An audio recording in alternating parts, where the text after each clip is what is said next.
Ari naman ta mga ka-FY. Subong nga adlaw, maga-istorya naman ako sang isa ka pakadlaw. Nga kung mabatian mo ini, ikaw mangin masadya, kag mangin forever young. Kag sa mga bag-o lang sa ini nga channel, kung wala ka mo nanamian sa akon mga videos, hindi ka mo mag-like o kung mag-subscribe, madamo gid nga salamat. Disclaimer tadanay bala. Ang videong ito ay hindi layuning makapanakit ng paniniwala ng kapwa.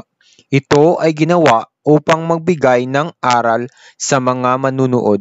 Maraming salamat po. Ato na, natapos na ang aton disclaimer. Ano pa ang ginahulat mo? Magkuha na sang siomay kag kape. Suguran ko na ang aton istorya. Si Negro, si Kano, kag si Pinoy nagpadamo-damo utot. Ang makalima ka utot, daog na. Una nga nagutot si Kano. Tatlo lang, nagpalakpak ang mga tao. Sunod ang Negro, nagutot sa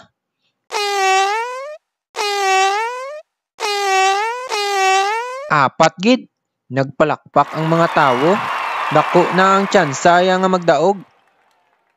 Ang katapusan, ang Pinoy.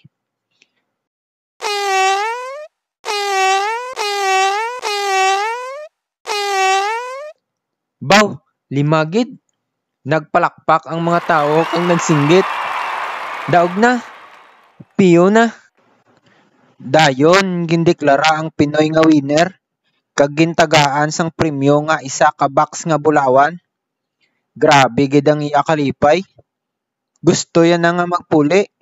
Ginakwat ya ang box nga may bulawan. Tungod kay bugat ini, nagutot siya liwat. Nangin-anom na ang iya utot. Kag siya ang na-disqualified sa kompetisyon. Kag gindeklara nga patas ang hampang. Hays, natapos na ang istorya. Tani, nakayuhong man kamo.